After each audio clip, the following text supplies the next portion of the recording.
আইপিএলের 2026 আসর নিয়ে বড় সুখবর পেলেন কাটার মাস্টার মুস্তাফিজুর রহমান। আগের আসরের মতো এবারও তাকে বিশাল অঙ্কের অর্থের বিনিময়ে দলে নিতে পারে দিল্লি ক্যাপিটালস। স্কোয়াডের অধিকাংশ ক্রিকেটারকে ছেড়ে দিলেও সম্ভাবনা আছে ফিজকে নিয়ে। 2026 আইপিএলে মুস্তাফিজকে ঘিরে দিল্লির পরিকল্পনা নিয়ে বাকিটা জানবো রিপোর্টে।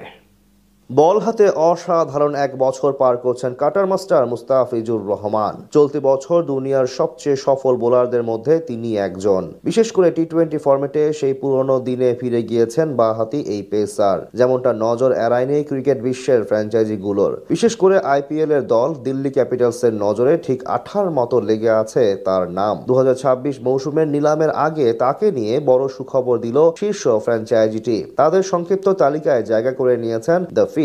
সেখান থেকে প্রশ্ন উঠেছে, অকেশনের আগে কি দল পাওয়া নিশ্চিত হয়ে যাবে তার? 20 ওভারের ম্যাচে বর্তমানে দুনিয়ার অন্যতম সেরা বোলার মুস্তাফিজুর রহমান 2015 সালে অভিষেকের পর থেকে নিজের কাটার এবং স্লোয়ার দিয়ে রীতিমতো সব ক্রিকেট ফ্যানদের বুঁদ করে রেখেছেন দ্য ফিজ। বাঁহাতি এই ম্যাজিশিয়ানের প্রশংসা শোনা যায় বিশ্বের সব ক্রিকেট বিশ্লেষকদের মুখ থেকে। তবে ক্যারিয়ারের মাঝপথে খানিকটা ঝিমিয়ে পড়েছিলেন তিনি। বিশেষ করে 2020 সালের পরবর্তী সময়ে নামের সাথে পারফরমেন্সের এক প্রকার ফারাক সৃষ্টি করেন মুস্তাফিজ। কিন্তু এবার দূরত্ব ঘুচিয়ে চলমান বছর অসাধারণ সময় পার করছেন কাটার মাস্টার, যার সুবাদে গড়ছেন একের পর এক রেকর্ড। পাশাপাশি ডাক পাচ্ছেন ফ্র্যাঞ্চাইজি লিগগুলো থেকে।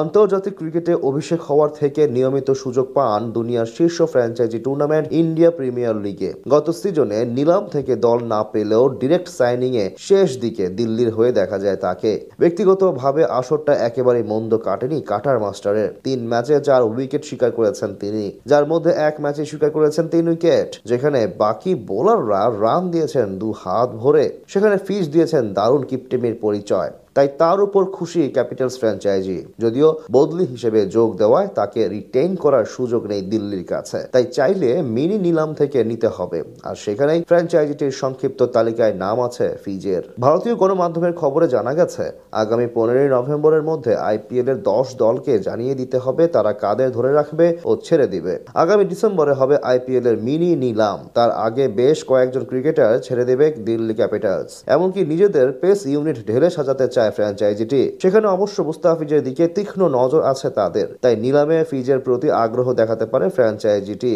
এদিকে নির্ভরযোগ্য খেলোয়াড়দের ধরে রেখে পারফরমেন্সে হতাশ করা কয়েকজনকে বিদায় দিতে প্রস্তুত তারা। এই তালিকায় ভারতীয়দের পাশাপাশি বিদেশি ক্রিকেটাররাও রয়েছেন। ছাড়পত্র পাওয়া সম্ভাব্য খেলোয়াড়রা হচ্ছেন করুণ নায়ার, দুষ্মন্ত চামিরা, ডোনোভান ফেরেইরা ও মোহিত শর্মা। তাদের বাদ দিয়েই ফিজের দিকে হাত বাড়াতে পারে দিল্লি। আইপিএলে এখন অব্দি 5 টিমের হয়ে মোট 60 ম্যাচে 65 উইকেট শিকার করেছেন মুস্তাফিজ, যেখানে মোট 3 সিজন খেলেছেন দিল্লির জার্সিতে।